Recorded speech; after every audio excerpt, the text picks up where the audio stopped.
Africa is an extremely diverse continent, with people of all shapes and sizes. Over at the horn of the continent, we can find the Somali people, spanning across Somalia, Djibouti, Ethiopia, and Kenya. At first glance, you may notice that they look different from other sub-Saharan African groups. But why is this? Are they mixed with both Arabian and African DNA? The answer to this question is a lot more complex than you think. Stay tuned as we unravel the rich history of the Somali people and discover how they got their distinct features. Don't forget to like this video and subscribe to Atlas Chronicles for more content like this.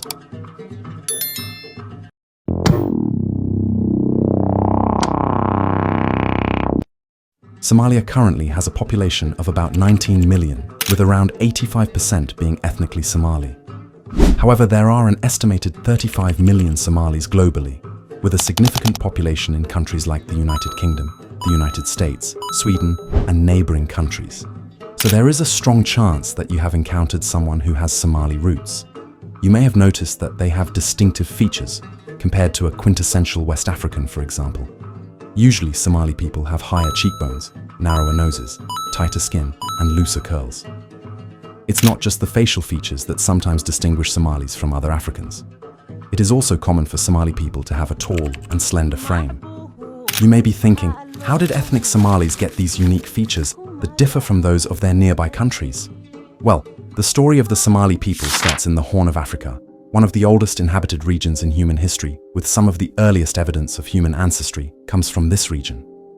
Around 200,000 years ago, anatomically, Homo sapiens emerged in eastern Africa, and from there, early humans began migrating outward, eventually populating Africa and the wider world. For tens of thousands of years, the inhabitants of the Horn lived primarily as hunter-gatherers and pastoral foragers. They adapted to diverse environments: coastal fishing communities along the Red Sea and Indian Ocean, highland foragers in Ethiopia, and mobile pastoralists in arid lowlands.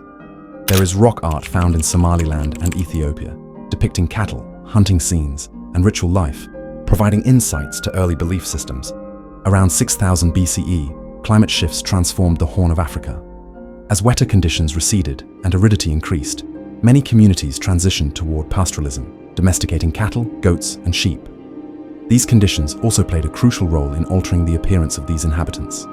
Life in hot and dry lowlands favored bodies efficient at cooling, endurance, and long-distance movement.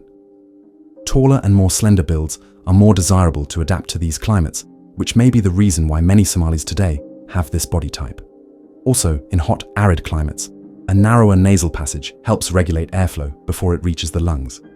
Therefore, having a thinner nose is useful for dry environments like the Horn of Africa. With intense wind and sun in this region, having higher and prominent cheekbones helps shade parts of the face, especially the eyes, reducing soft tissue exposure to these conditions. This climate shift didn't just alter the appearance of people in this region, but also their livelihood. The foundation for clan-based systems, wealth accumulation through livestock, and territorial identities were also established.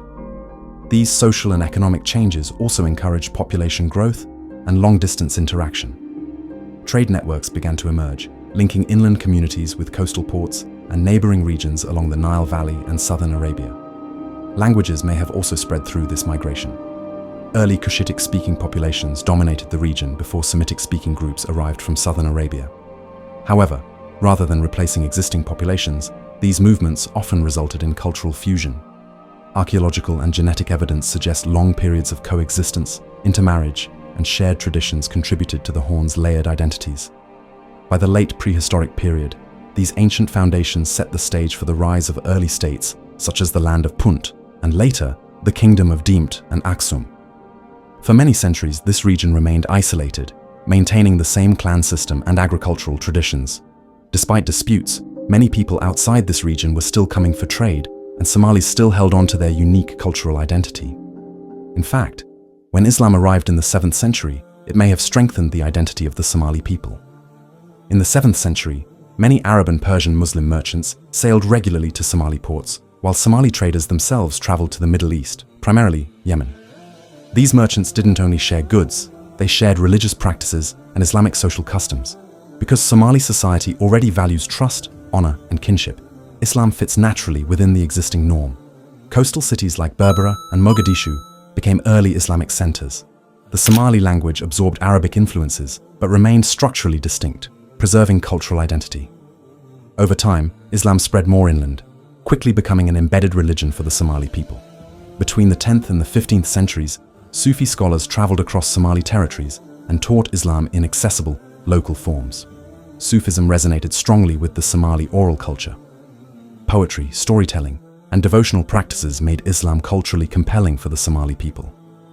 And very quickly, Islam became a common practicing religion for the Somali community and remained this way until this day. Unlike many African regions shaped by multiple competing religions or mass migration, Somali society remained culturally and religiously consistent. With this near-universal religious identity, common language, and shared culture, the Somali people are one of the most homogeneous people on earth. It even remained this way despite European powers colonizing and practically splitting the country. In 1884, the Berlin Conference established which European colonial powers controlled certain regions across Africa. Britain controlled the north of the country, which became known as British Somaliland.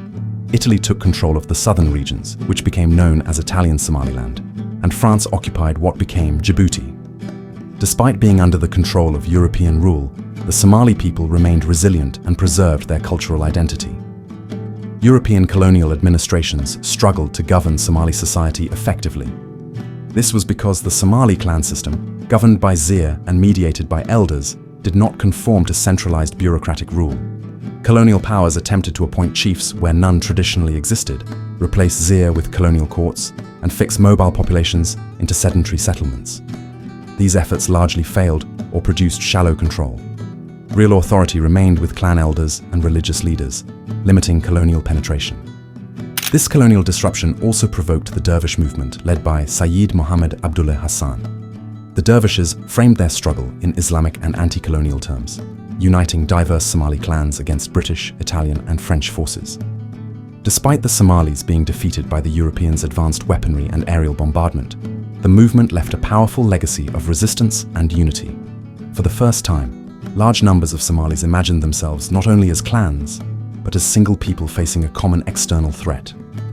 By the mid-20th century, Somali intellectuals and religious leaders began articulating a pan-Somali identity. Eventually, the Somali territories gained independence with British Somaliland and Italian Somaliland united to form the Somali Republic. This union represents a rare movement of voluntary African unification, driven by shared identity rather than colonial design. Until this day, Somali identity remains remarkably cohesive. This strong cultural homogeneity is the result of geography, deep shared ancestry, consistent language, and centuries of interconnected trade and belief. And that was the story of how Somali people got their unique appearance, as well as their social identity and culture. If you enjoyed this video, give it a thumbs up, and don't forget to subscribe to Atlas Chronicles for more content like this.